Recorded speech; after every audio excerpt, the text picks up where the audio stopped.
with some news on energy, and the Asogli thermal plant at Kpung near Tema has been shut down due to the unavailability of gas. The situation has resulted in the loss of about 180 megawatts of electricity. Well, we have online reports indicating that the plant produced about 90 megawatts on Saturday due to low gas pressure, but was completely shut down over the weekend due to the absence of a gas supply from Nigeria through the West African gas pipeline. Gas from Nigeria, which powers the Tema enclave, has been cut off following the shortage of the commodity in the West African country as a result of an ongoing strike by workers in the petroleum sector.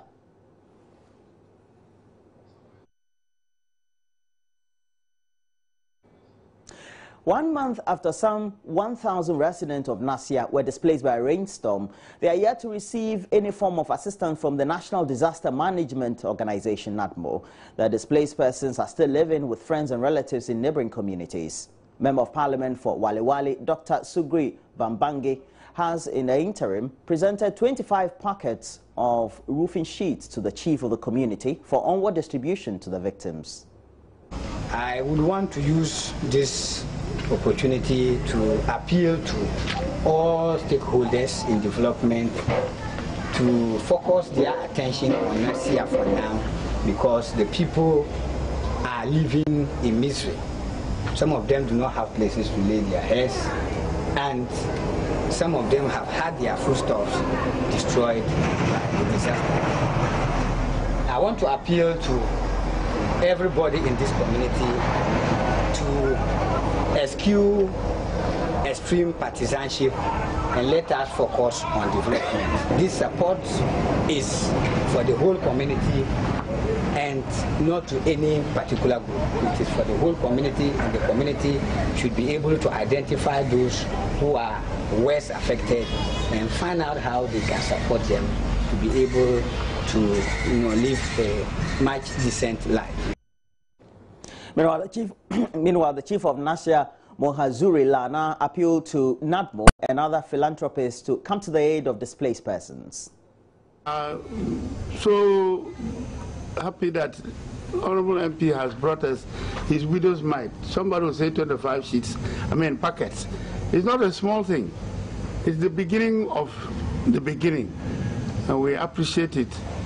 We are only appealing that more donors will still come in. He has also promised that when he gets back to Accra, he will run around to see what he can do further.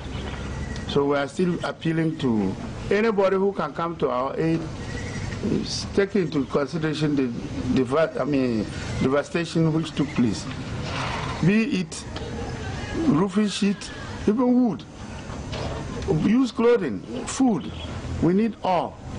We are just in dire need of everything. Former rector of Gimpa, Professor Stephen Adey, has reignited the age-old debate about who should manage mission schools. He argues the churches should run their schools, since government's takeover of these schools has accounted for the widespread corruption in the country. He made these remarks at a lecture on the impact of Christianity in Ghana's development at the College of Physicians here in the capital.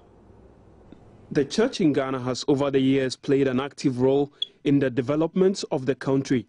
The Presbyterian, Anglican, Methodist and Catholic churches have established basic and second cycle schools across the country, which complement government's effort to provide education to Ghanaians.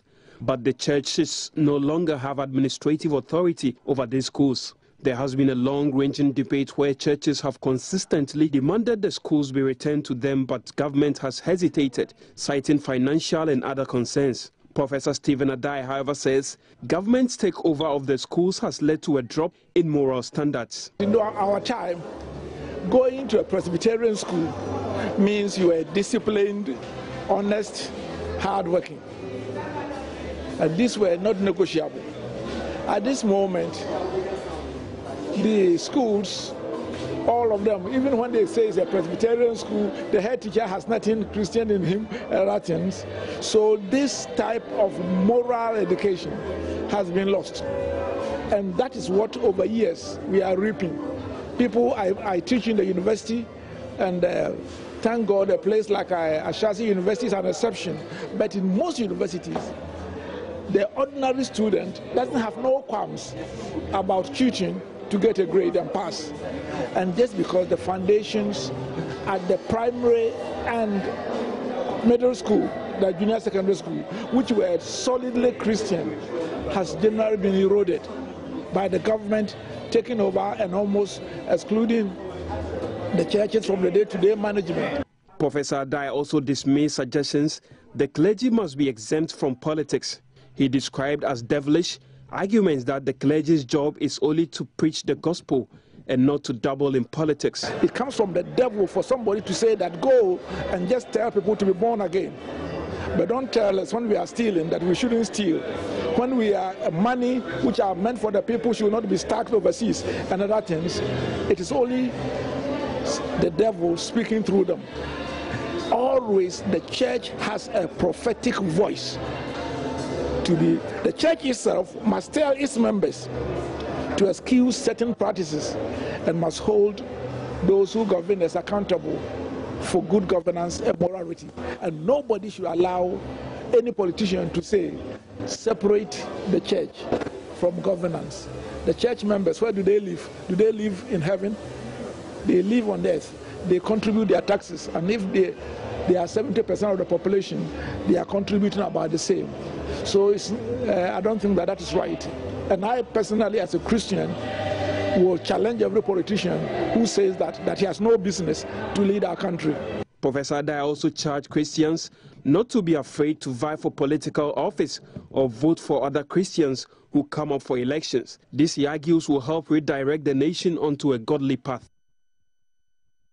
Well, so that event was at the College of Surgeons here in Accra, but about 30 kilometers away from that very venue, 2 persons sustained injuries following a robbery attack at the Silverbed Cinemas at the West Hills Mall at Waja Sunday evening. The gang of 2 robbers reportedly entered the Silverbed Cinemas at the mall, where they fired gunshots and attempted to rob moviegoers of their belongings. The robbery attack was, however, foiled by the security personnel on post. Bernard Dinchi is operations manager at the West Hills Mall, and he narrates the story. Yeah. Well, it's true. At about 2 p.m. this afternoon, our security men prompted the control room to say that there were some robberies going on at Silverbed Cinemas. So immediately we rushed into the scene, and we found it was 2 people actually doing the robbery, and they were immediately apprehended by our security men. Okay. They were at the technical room. There's this technical room at the back where the action actually takes place. We have a holding area. So they were there trying to attack the men, the technical staff around there. But upon the tip-off, we were able to quickly come in and apprehend the 2 guys. There were 2 Ghanaians who tried to do that robbery. Now, it appears government will have to build a whole new factory if it plans to revamp the once famous Esukari sugar factory. The factory, which has been idle for decades, has finally been put to some profitable use. Joy News Redwan Karim Dini Osman, who just returned from the area, reports the local senior high school in the area now uses the facility as dormitories and classrooms. Currently, Ghana is ranked the 9th largest importer of sugar. The country spends about $500 million annually to import 300,000 metric tons of sugar. Now, between the year 1996 and the year 2000, several billions of assets of the Esukari sugar factory were alleged to have been looted under the guise of an auction. Several years on, the factory has gone into extinction, and the Esukari sugar factory that we used to know is now Osudoku Senior High School. All right. Can you run us through the different phase of the whole facility? Okay, this facility, as we are all aware, was a sugar factory that was actually producing sugar. But at a point in time, the factory became defunct. And after some time, the assets were moved out of the premises, and the town folks also thought they had a share in the facility. So they also came around to loot metals from the structures for scrap, and that is how they thought they could also benefit from the sugar factory that was serving their interests and could no longer continue in the provision of that service. So at the point, the school saw that what was going on, the then head of the school, Ms. Felicia Anoff, saw that if some of the structures are reserved, it could serve the interests of the school that is serving the community. And that is how come we have this structure that is now serving as the boys' dormitory, and another structure for classroom and offices, and then the current assembly hall that the school uses. Okay, I understand that at the time the school was having infrastructural challenge, and so you needed to come here. And so you spoke to the assembly and you moved to this place. And I also understand that the facility has been given to you permanently. Can we look at it? This long block we see there, that used to house the factory workers. Yes. It has now been turned into a classroom. Yeah, into classroom. Okay. And this other facility? Yeah, this was a lab that was used to test for quality assurance, test the quality of the product. Sugar. Yes, before it finally produced and sent onto the market. That is now the boys' dormitory of Osudoku Senior High Technical School. And your yes, and the senior house master's residence. Exactly. And what about the assembly hall? Yeah, the assembly hall we understood was their canteen, and currently that is what we are using as assembly hall, and at the same time we have our church activities over there.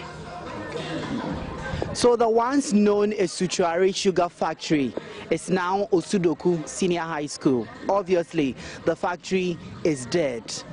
But is there any possibility of reviving the sugar factory? We'll find out from authorities in the course of time. Reporting for Joy News, Ridwan Karim Dini Osman, Esutuari, Eastern Region.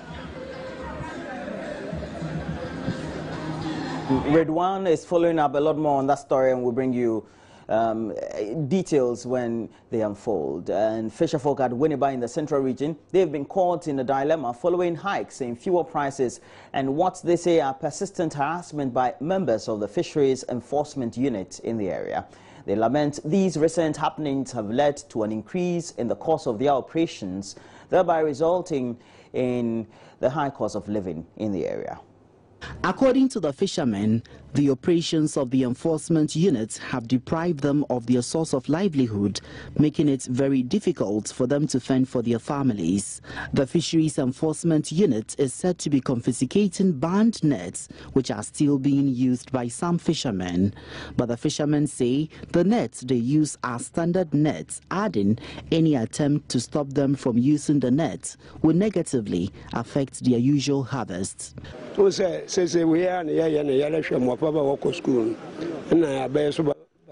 This is what we do to take care of our families and even pay our children's school fees. This confiscation exercise has made life really hard for us.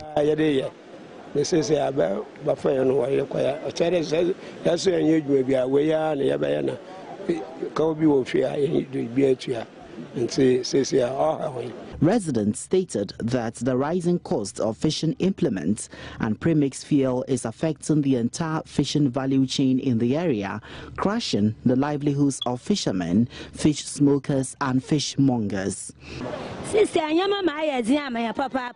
Times are hard because the fishermen are having a tough time in their expeditions. We are also compelled to sell our fish at higher prices. The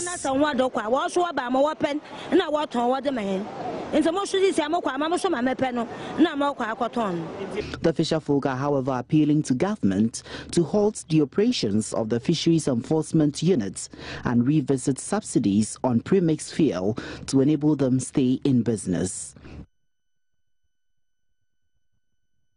And that's it for the news. We'll bring you a lot more update as to what's happening on the latest frontline issues as far as being discussed on social media, but also on various online portals. So do stay on, we'll have a lot more.